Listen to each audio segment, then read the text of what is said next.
Hello everyone, welcome to Engineers Career Point platform powered by YourPedia. I am Priyanka Tyagi, Civil Engineering Mentor. आज की ये video है regarding जो अभी आपका पंजाब पब्लिक सर्विस कमीशन ने जूनियर एनवायरनमेंट इंजीनियर का एग्ज़ाम कंडक्ट करवाया था 8 सितंबर को, यानी कि कल। तो इसके रिगार्डिंग ये मेरी वीडियो है। जैसे आपने क्वेश्चंस देखा होगा, अभी हम डिस्कस भी करेंगे कि क्या आपका स्कीम है एग्ज़ाम का एंड क्या क्या उसमें सिलेबस है, जिसमें से कि आज मैं सॉलिड वेस्ट मैनेजमेंट में जो क्वेश्चंस आए हैं आपके 8 सितंबर वाले एग्जाम में, जूनियर एनवायरनमेंट इंजीनियर वाले एग्जाम में, उसके आंसर्स डिस्कस करूंगी। आंसर की भी आपको कमीशन ने दे दिया, राइट, पर कुछ क्वेश्चंस उसमें गलत भी हैं, उसको भी डिस्कस किया जाएगा। तो सॉलिड वेस्ट मैनेजमेंट के 31 क्वेश्चंस अप्रॉक्सीमेटली हैं जो आपका सिलेबस है। तो उसके क्वेश्चन, उसके कुछ डिटेल आंसर्स हम लोग डिस्कस करेंगे, क्योंकि अभी आपका असिस्टेंट एनवायरनमेंट इंजीनियर का एग्जाम होना है, वो भी पीपीएससी ही कंडक्ट करवाएगी। तो उसमें नंबर ऑफ वैकेंसीज भी ज़्यादा हैं।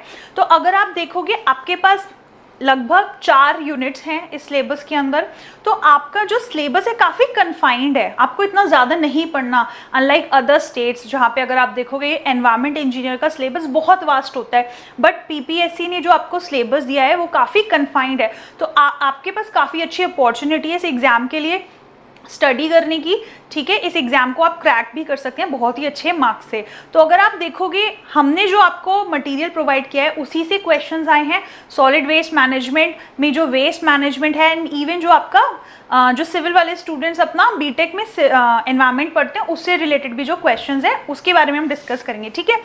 तो जैसे आप देख सकते हो, pattern of the written exam क्या होगा, क्वेश्चंस होंगे फ्रॉम द सब्जेक्ट। आपको पार्ट ए दिया हुआ है सिलेबस का, जिसमें 100 क्वेश्चंस है और 4 मार्क्स के ईच क्वेश्चन 400, एंड 20 मार्क्स का आपका 20 क्वेश्चंस होंगे आपके GK, current affairs, reasoning, Punjabi language, इन सब का, राइट।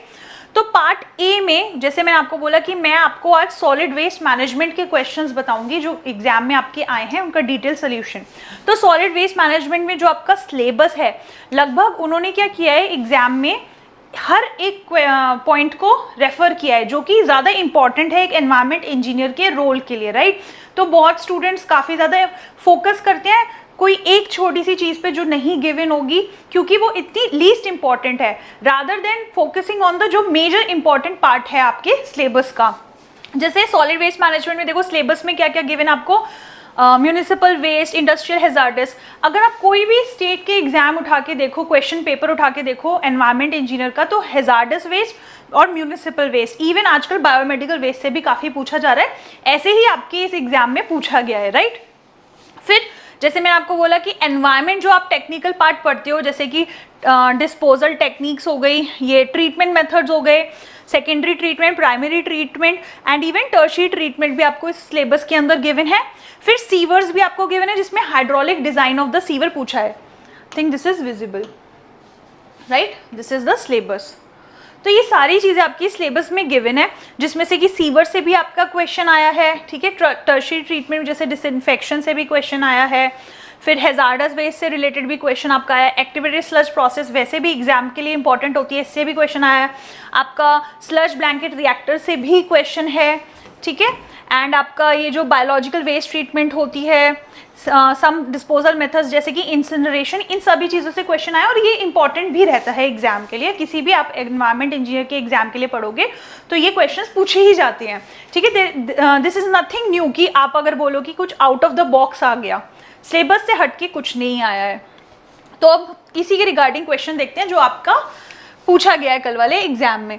देखो पहला क्वेश्चन आपका क्या है, food waste has a typical moisture content of, अब 10%, 20%, 40%, 80%। तो मैं जो ये क्वेश्चन पूछेगी उसका तो सोल्यूशन आपको बताऊंगी ही बताऊंगी, साथ में इसके अलावा अगर इन फ्यूचर जैसे आपका असिस्टेंट एनवायरनमेंट इंजीनियर का एग्जाम होगा तो उसके नियर अबाउट, अगर जैसे अभी फूड का पूछा है, मे बी नेक्स्ट टाइम पूछ ले कि पेपर का बताओ, या फिर डिफरेंट कंपोनेंट्स होते हैं हमारे एक म्यूनिसिपल सॉलिड वेस्ट में, किसी का भी मॉइस्चर कंटेंट पूछ सकता है, तो वो डेटा भी आपको इस पे मिलेगा।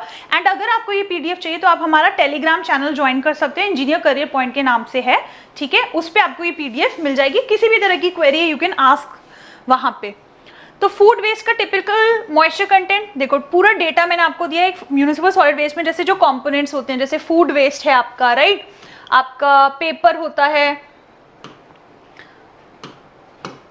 पेपर होता है, प्लास्टिक, रबर, वुड, ग्लास, तो सभी का कंपोनेंट्स का मॉइस्चर कंटेंट ये, जिसमें सबसे ज्यादा देखो फूड वेस्ट का होता है 70%।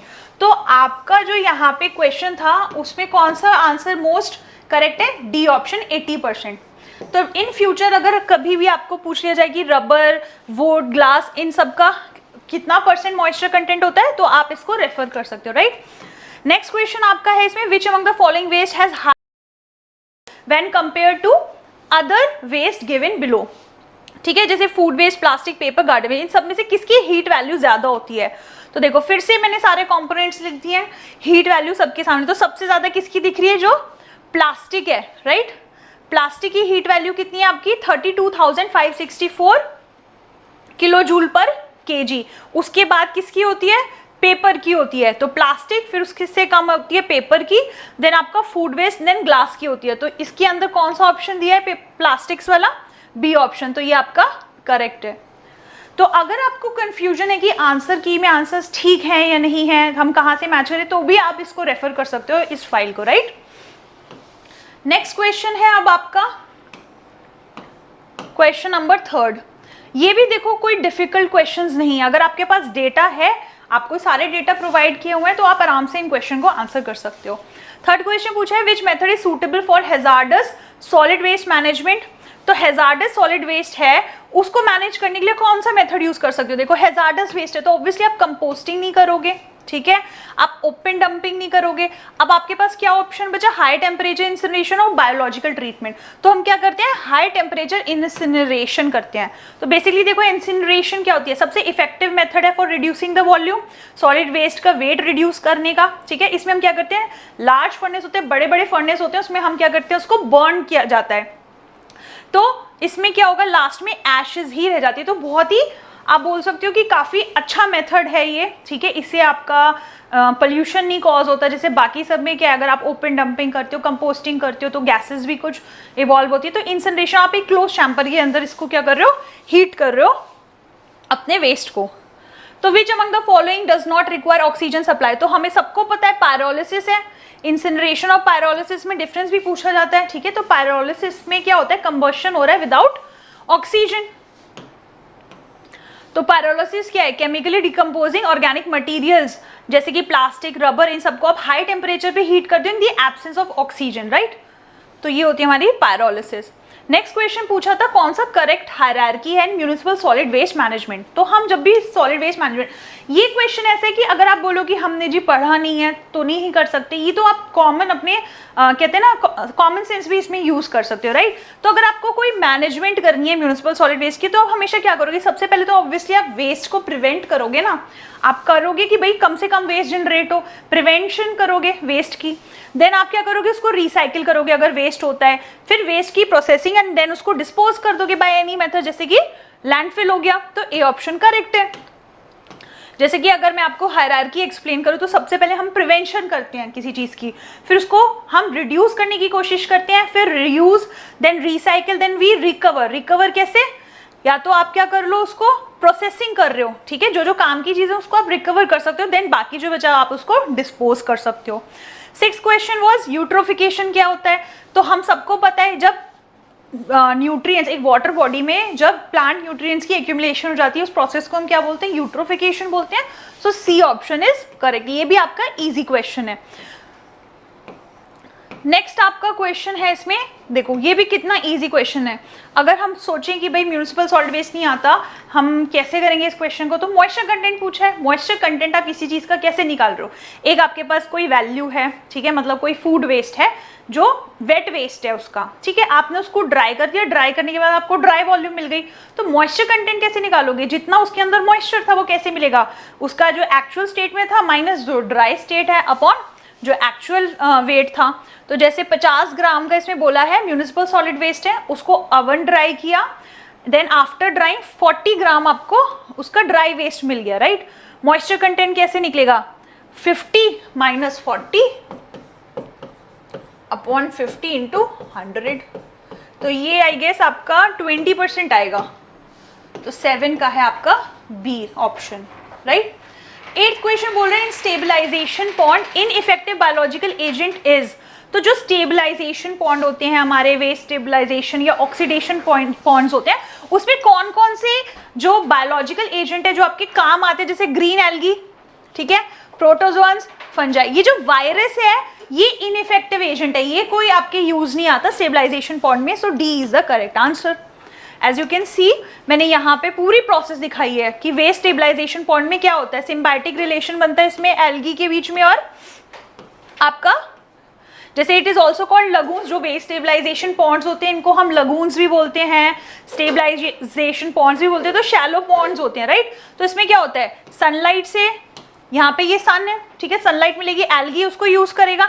अब एल्गी ने सनलाइट यूज करी तो उसने क्या किया, ऑक्सीजन को रिलीज किया।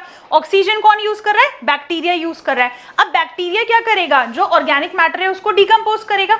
ऑर्गेनिक मैटर डिकम्पोज होने की वजह से कुछ एंड प्रोडक्ट्स बनेंगे। अब क्या है वो एंड प्रोडक्ट्स, आपके ammonia, CO2 and other products, right. तो इस तरीके से क्या हो रहा है, वो फिर से उन एंड प्रोडक्ट्स को कौन यूज कर रहा है, एल्गी यूज कर रहा है। तो इस रिलेशन को हम सिम्बायोटिक बोलते हैं, जो दोनों ही एक दूसरे को बेनिफिट कर रहे हैं, राइट। तो बैक्टीरिया और एल्गी, इस तरीके से यहाँ पे क्या होता है। और कुछ जोन्स भी देखो, इन फ्यूचर अगर आपसे पूछ ले कि स्टेबलाइजेशन बॉन्ड में कौन से जोन्स होते हैं, जैसे एरोबिक जोन है ऊपर, नीचे फैकल्टेटिव जोन है, फैकल्टेटिव बैक्टीरियाज भी इसमें यूज होते हैं, राइट। 9th क्वेश्चन बोल रहा है, most important type of species involved in degradation of organic matter in case of biological treatment process. जब हम बायोलॉजिकली ट्रीट करते हैं तो सबसे जो इंपॉर्टेंट स्पीशी है जो ऑर्गेनिक मैटर को डिकम्पोज करती है वो कौन से, पहले तो वो हेट्रोट्रॉफ्स होती है, ना कि ऑटोट्रॉफ्स। तो अगर आप एलिमिनेट कर सकते हो तो CD ऑप्शन वैसे ही एलिमिनेट हो गया। हेट्रोट्रॉफ्स में भी कौन से होते हैं, हमारे कीमो हेट्रोट्रॉफ्स होते हैं। तो heterotrophs can't produce organic compound from inorganic source, therefore they rely on consuming other organisms, right। heterotrophs क्या होते हैं, जो फूड चेन में दूसरे organisms पे को डिकम्पोज करते हैं, कंज्यूम करते हैं। तो एक्टिवेटेड स्लज प्रोसेस के अंदर क्या होता है, जब उसको फूड मास मिलेगा और ऑक्सीजन मिलेगा तो हेट्रोट्रॉफिक बैक्टीरिया क्या करता है, उसको बायोमास के अंदर कन्वर्ट करता है। हेट्रोट्रॉफिक बैक्टीरिया क्या करता है, उसको बायोमास के अंदर कन्वर्ट करता है। तो जैसे कीमो हेट्रोट्रॉफ्स होती हैं वो माइक्रो ऑर्गेनिज्म है जो ऑर्गेनिक मैटर को यूज करते हैं एज एनर्जी सोर्स, ठीक है, which is used in activated sludge process. Next question है आपका, substrate dependence growth is typically modelled using. अब सबस्ट्रेट क्या होता है, अब ये कुछ वर्ड्स अलग हो जाते हैं पर पढ़ी ये सारी चीजें हमने होती है। जैसे हमने रिएक्शन काइनेटिक्स पढ़ा होता है, growth rate of micro organisms, right, food by F/M ratio हम पढ़ते हैं। तो ये जो अपना ग्रोथ रेट होता है ये हम कैसे मॉडल करते हैं, हम फर्स्ट ऑर्डर काइनेटिक्स से करते हैं, सॉरी फर्स्ट ऑर्डर नहीं, मोनोड काइनेटिक्स से करते हैं, ठीक है। जैसे आप देखो ये हमारी रिएक्शन होती है प्रोसेस, ये भी आपसे कल को पूछा जा सकता है। जैसे पहली फेज क्या होती है, लैग फेज, देन आपकी लॉग ग्रोथ फेज है, फिर स्टेशनरी, फिर एंडोजिनस फेज, या फिर इसको डीके भी बोल सकते हो। अब यहाँ से क्या हो गया, ऑर्गेनिज्म क्या है, डीके होने लग गए। तो पहले ही कुछ कॉन्सेंट्रेशन देखो बढ़ती है आपकी, लैग फेज जिसको बोलते हैं, फिर लॉग ग्रोथ फेज आता है, फिर कुछ स्टेशनरी हो जाता है, देन डिकम्पोज होना शुरू होके एंडोजिनस फेज आ जाता है आपका। तो इसमें पूछा है कि ये जो आपका सबस्ट्रेट डिपेंडेंट, ये जो रेट ऑफ ग्रोथ है वो किस मॉडल के यूज हम करते हैं। तो मोनोड इक्वेशन होती है, मोनोड काइनेटिक्स होती है जिसको हम पढ़ते हैं। तो पूरा मैंने इसमें डिटेल दिया हुआ है, आप इसको स्टडी भी कर सकते हैं कि रेट ऑफ बायोमास ग्रोथ कैसे निकालते हैं, फूड कंजम्पशन, फिर जो लॉग ग्रोथ फेज है उस दौरान आपका जो जिस रेट से बायोमास ग्रोथ है, ठीक है, वो किसके बराबर प्रपोर्शनल है, फूड कंजम्पशन के। तो यहाँ से जो कांस्टेंट के है ना आपका, ये निकलता है K0S/Ks+S, ये मोनोड्स इक्वेशन होती है। तो ये अगर आप देखें पहले भी एग्जाम्स में पूछे गए हैं ऐसे क्वेश्चन कि मोनोड इक्वेशन क्या होती है, मोनोड काइनेटिक्स क्या होता है, ठीक है। तो इस तरीके से हम इसको स्टडी कर सकते हैं। Next question again very easy question, anaerobic treatment process के लिए जो करेक्ट सीक्वेंस है, देखो सबसे पहले हमारा क्या होता है, हाइड्रोलिसिस होगा, फिर एसिडोजेनेसिस होता है, ठीक है, एसिड फर्मेंटेशन एंड देन आपका एसिटोजेनेसिस होता है, उसके बाद मीथेन, ऑब्वियसली एंड प्रोडक्ट्स हैं तो लास्ट में क्या होता है, गैसेस इवॉल्व होंगी, तो मीथेनोजेनेसिस सबसे लास्ट में रहेगा। तो कभी भी एक फर्मेंटेशन के एंड प्रोडक्ट्स क्या होते हैं, मीथेन एंड कार्बन डाइऑक्साइड होते हैं, राइट। अब हम इस पूरी प्रोसेस को क्या कर सकते हैं, 4 स्टेप्स में डिवाइड कर सकते हैं, हाइड्रोलिसिस, फिर एसिडिफिकेशन, एसिटोजेनेसिस, देन मीथेनोजेनेसिस होता है, राइट।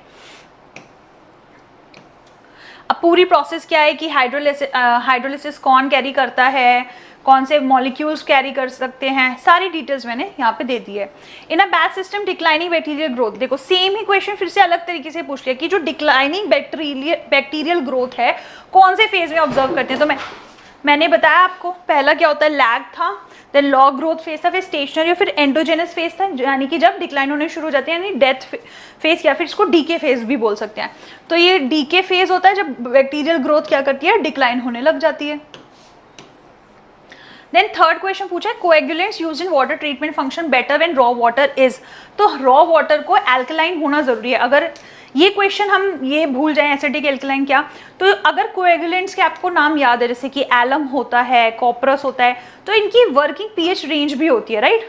अगर वो वर्किंग पीएच रेंज भी तुमको थोड़ी बहुत ध्यान है तो उससे भी बना सकते हो कि हाँ भाई एसिड क्या कहते हैं, एल्कलाइन होना चाहिए अगर हमारे को कोएगुलेंट्स को इफेक्टिवली वर्क कराना है, राइट। जैसे एलम की पीएच रेंज क्या होती है वो आप मुझे कमेंट करके बताना। नेक्स्ट पूछा है chlorine fed and chlorine demand, ठीक है, कितना क्लोरीन दिया गया, क्लोरीन डिमांड कितनी है, रेसिडुअल क्लोरीन कितना बच गया। तो भाई कोई चीज कितनी बचेगी के बराबर होता है जितना क्लोरीन ऐड किया माइनस रेसिडुअल पूछा हुआ है, कर दो तो 0.2 आपका आंसर आ जाएगा। This is also very easy question.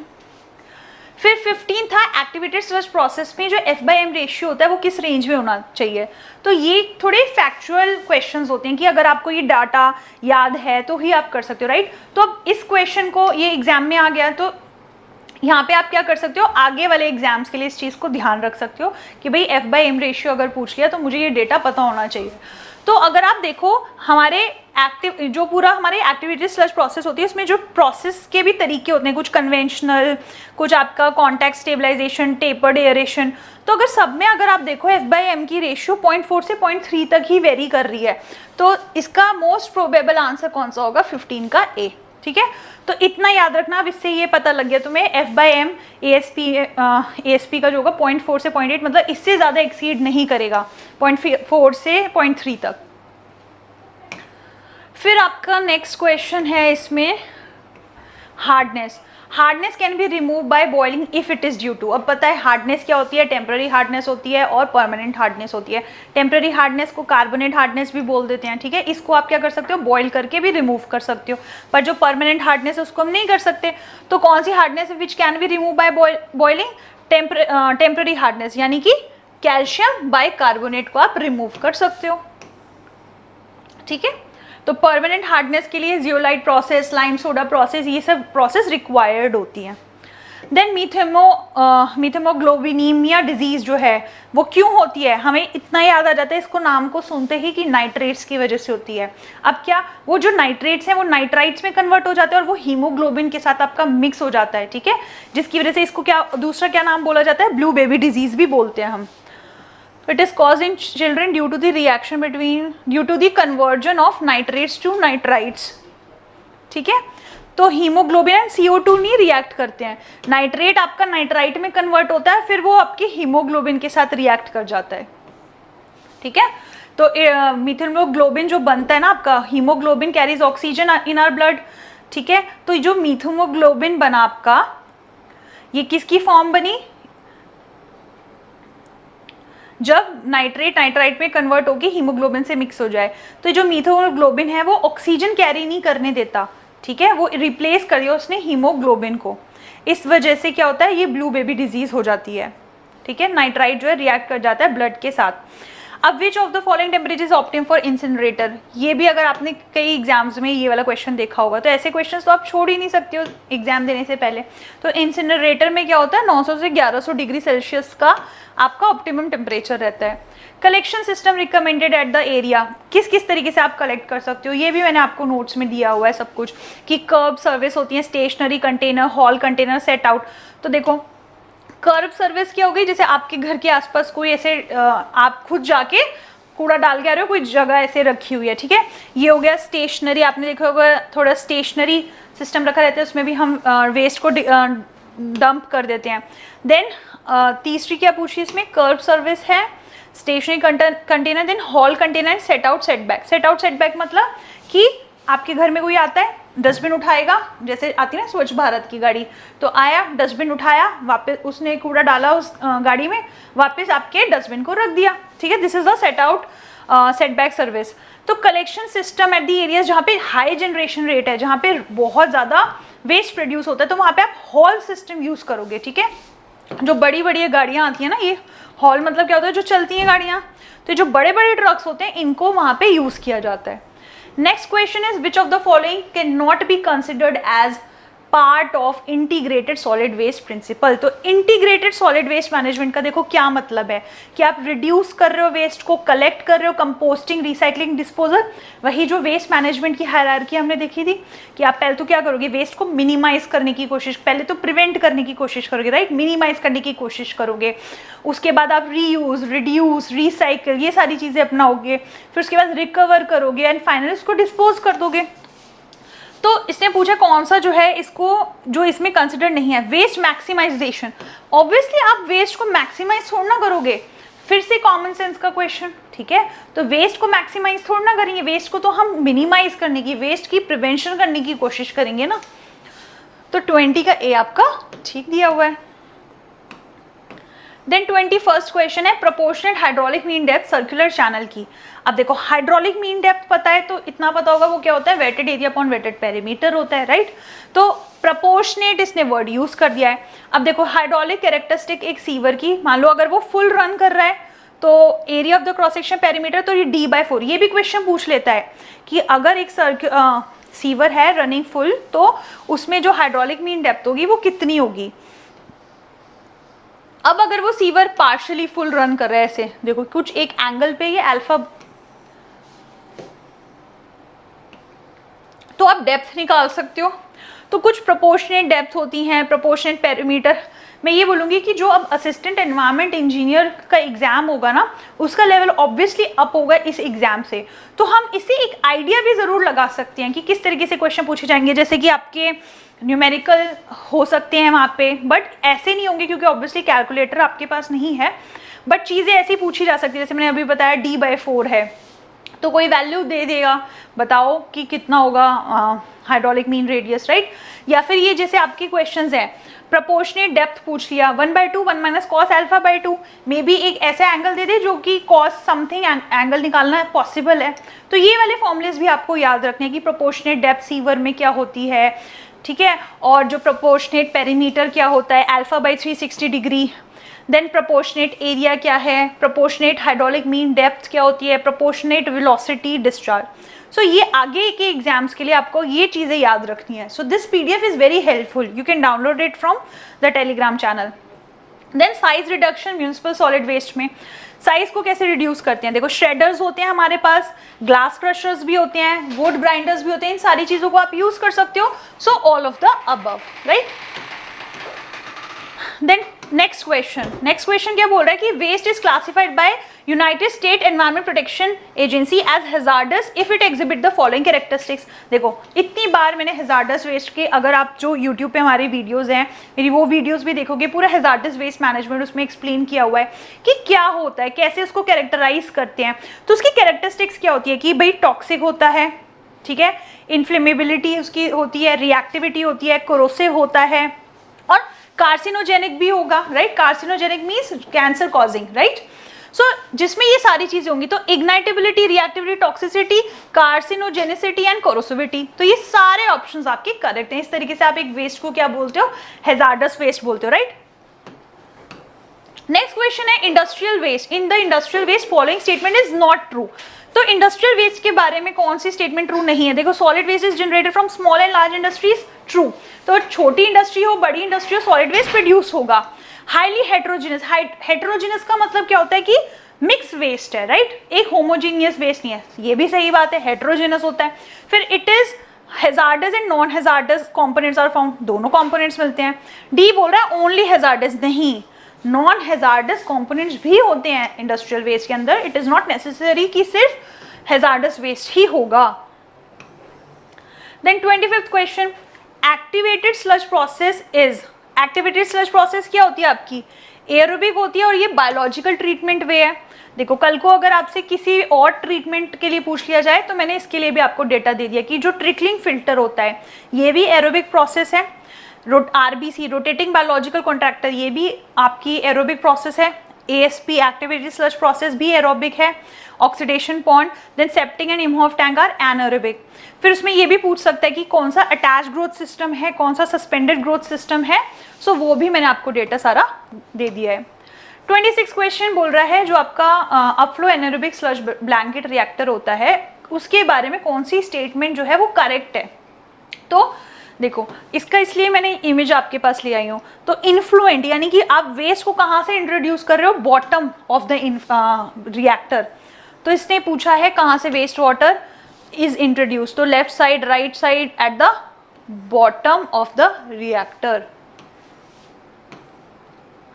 27th question, detection of radio active waste. अब रेडियो एक्टिव वेस्ट, मैंने रेडियो एक्टिव वेस्ट के बारे में भी वीडियोस बनाई हुई हैं, ठीक है, आपको कंटेंट भी दिया हुआ है। तो उसमें साफ मेंशन है कि रेडियो एक्टिव वेस्ट को आप कैसे मेजर कर सकते हो।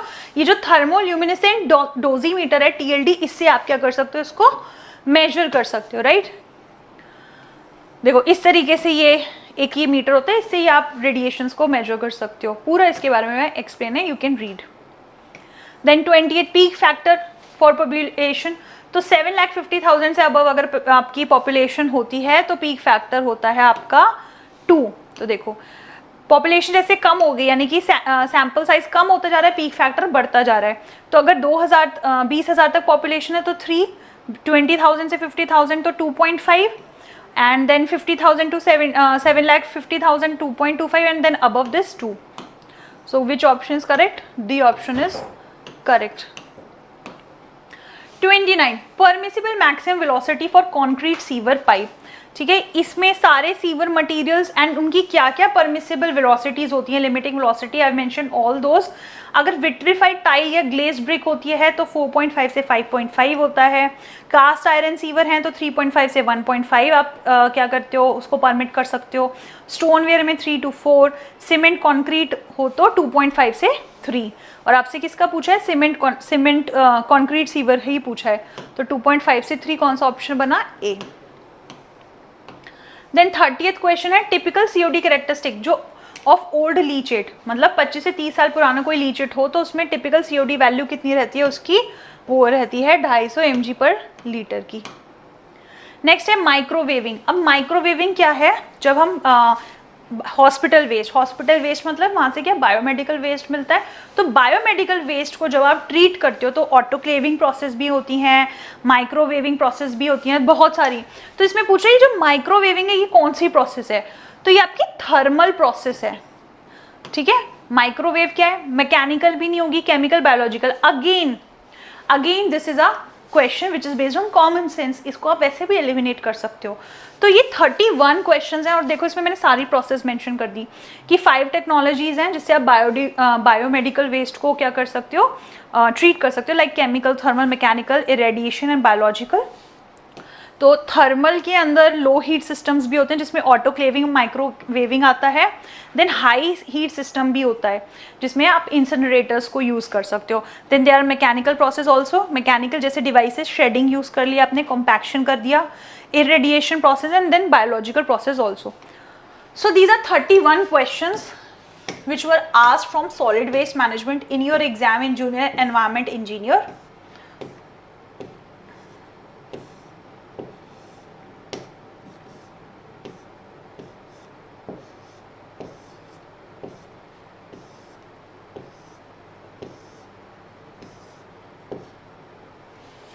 तो ये सारा सिलेबस है जो मैंने अभी आपको शो भी कर दिया है। इससे ऑलमोस्ट जो इम्पॉर्टेंट टॉपिक्स बनते हैं, ठीक है, जिसमें आपको अपना टाइम इन्वेस्ट करना चाहिए, उन सभी से क्वेश्चन पूछे गए हैं, राइट। तो इससे हमें क्या हम सीख सकते हैं अपने आने वाले एग्जाम के लिए जो असिस्टेंट एनवायरनमेंट इंजीनियर का है, कि इन क्वेश्चंस को तो हम ज़रूर देखें जिस टॉपिक से इसमें पूछा गया है, राइट। एंड इससे हाई लेवल के क्वेश्चंस जैसे कि आपको योरपीडिया ने इंजीनियर करियर पॉइंट ने दिए हुए हैं, ठीक है, सारा कंटेंट आपको दिया हुआ है, उसी में से ही क्वेश्चन है, कुछ ऐसा नहीं है आप बोलें कि हमें ये सिलेबस है या ये कंटेंट है इसके अलावा कुछ क्वेश्चन पूछ दिया गया है, राइट। सारे क्वेश्चंस आप आराम से कर सकते हैं। कुछ क्वेश्चंस तो ऐसे हैं कि अगर आपने नहीं भी पढ़ा है ना तो आप कॉमन सेंस से उसको एलिमिनेट कर सकते हैं, राइट। सो अगर आपको इस एग्जाम की तैयारी करनी है जो अभी आपका पीपीएससी का असिस्टेंट एनवायरनमेंट इंजीनियर का होना है, तो आप हमारा मॉड्यूल ज्वाइन कर सकते हैं इंजीनियर करियर पॉइंट का। बहुत ही छोटा सिलेबस है आपका, ठीक है, बहुत अच्छी अपॉर्चुनिटी है। जेईई से ज़्यादा आपकी वैकेंसीज एईई के लिए होंगी, राइट। तो आपके पास अभी टाइम है, इसको आप अच्छे से कर सकते हैं। और जो आपके बाकी यूनिट्स बचे हैं जैसे हाइड्रोलॉजी एंड एयर पोल्यूशन, उनके भी क्वेश्चंस ऐसे ही डिस्कस होंगे in next videos. So if you have any query then you can comment on the video and also you can download this PDF from Telegram channel Engineer Career Point। किसी भी तरह की query है आप उस पर comment कर सकते हैं, right.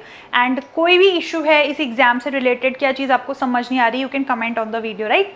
So keep practising, all the best.